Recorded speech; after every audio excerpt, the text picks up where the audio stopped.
Caden dismounted his horse and looked around. His wife had insisted they stop in the small village on their way home. They had been staying with his wife's family in the north coast for a month. The couple and their escort had been traveling for days now. He was eager to reach their home. Lord Ambrose was glad to have several men accompanying them on this journey. With all the revolts happening lately, the roads were not safe. It was mid-morning, and Caden hoped they could be home before nightfall. He went to help his wife out of her litiere. It was so big, it was pulled by 4 horses. It had been a late wedding gift to his wife. He had it made with the finest materials, silk from Thalal and wood from Stateria, a work of art crafted by the best artisans in the kingdom. Lady Ambrose always remarked how comfortable and spacious it was. The servants pulled the light wooden doors open, lifted the curtains, and he held out his hand to Raelin. "My love, will you finally tell me why we are here? And whom you intend to visit in this house?" Caden asked. His wife didn't answer straight away. First, she asked a servant to bring her daughter. She took the baby in her arms, smiling down at their child. At 6 months, Thalen was so full of life and curious. Their daughter gurgled and tugged at her mother's long necklace and put it in her mouth, making sounds. Raelin looked at her affectionately and smiled. "We are here for our daughter.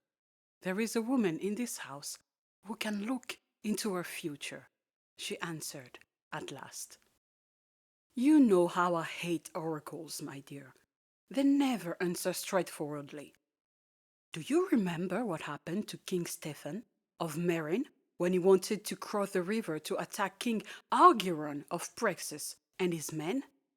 He went to see an oracle. She told him, 'If you cross the river, a kingdom will be destroyed.' What ensued? Merin became a province of Praxis. What didn't she just say? 'Don't do it, you will lose and die.' They are so damn cryptic. It's insufferable." Raelin laughed at her husband's indignation. "Darling, it happened a century ago." She knew his aversion for oracles. "The person we'll visit is not really one, I swear, but gifted. She will give us a little insight into our future." "We don't need her," Caden complained. "Don't you want to be prepared? I want to be able to protect her from any danger. It's better if we know what's coming," she insisted. Lord Ambrose looked at his daughter and touched her cheek with a finger. Caden sighed. Why not? They were living in troubled times, after all, and he would do anything to protect his family. "Fine, but she better not give her any potions or anything suspicious." "She would not." "How did you hear about this woman?" he asked.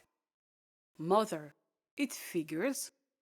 Caden's mother-in-law appreciated traditions and rituals.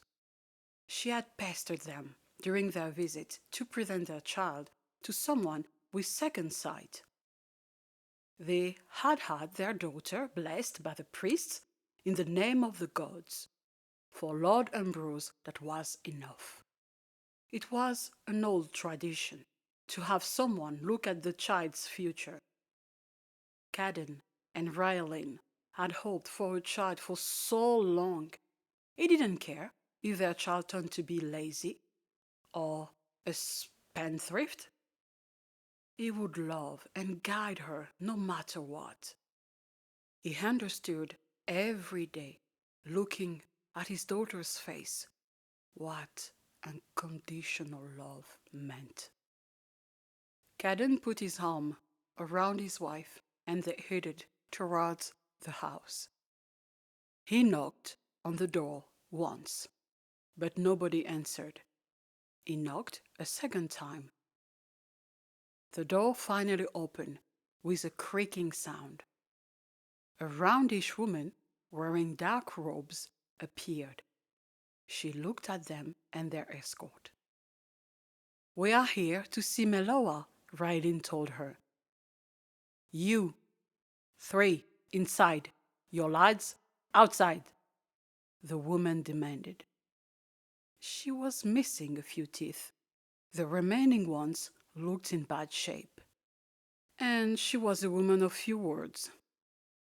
Caden was reluctant to leave their 2 guards behind, but they would remain close enough to hear if any commotion occurred inside.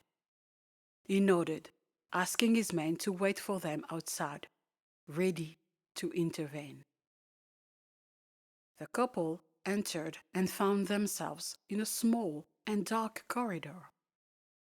Caden was not impressed. The interior of the house was as neglected as the outside. There was not enough light. Caden pulled his wife closer. "You pay now," the woman required, holding out her hand. Why bother with manners? Caden thought. Rylin looked up at her husband, who reached for his small leather pouch. He opened it, took 2 silver coins and put them in her dirty hand. The woman didn't move and kept her hand out.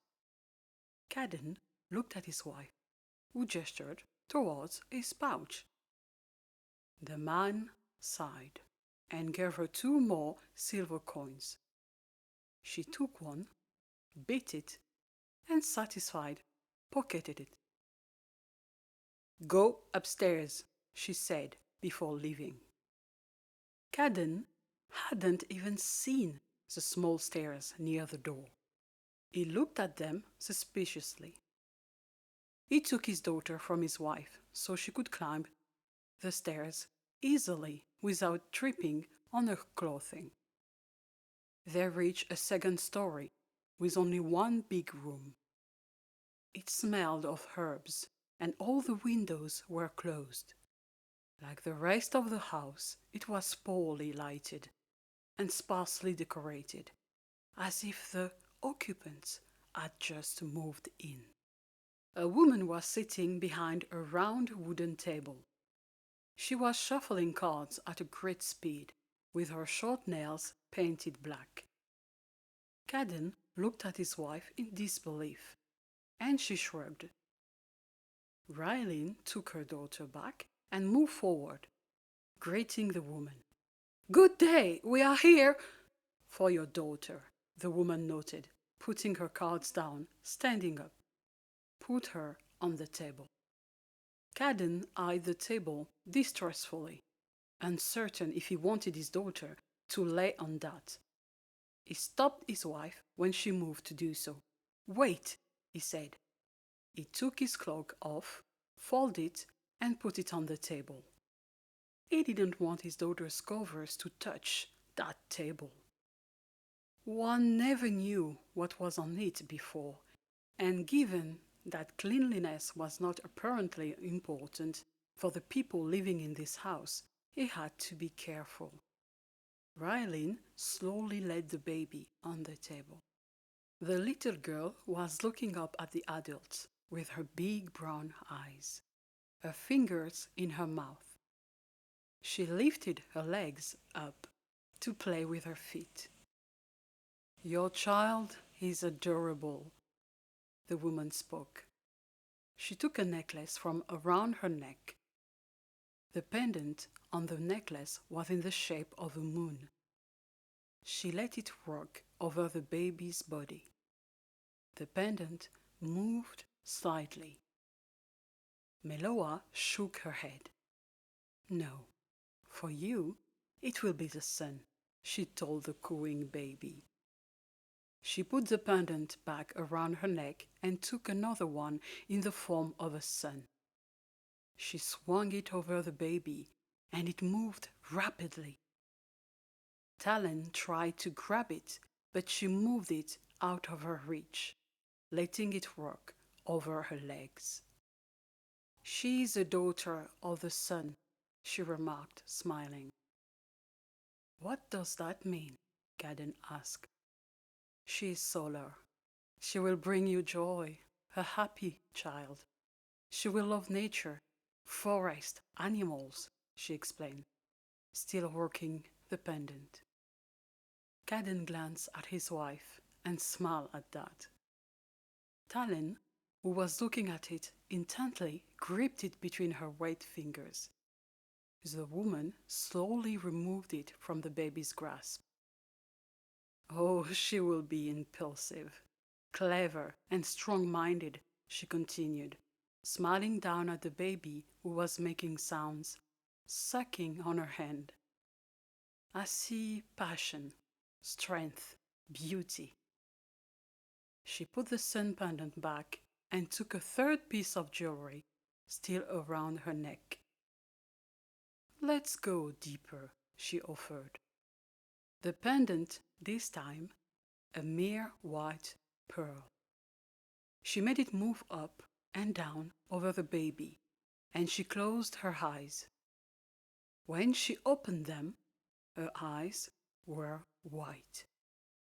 Caden immediately took a step forward to take his daughter back, worried. But Rylin stopped him, taking his hand.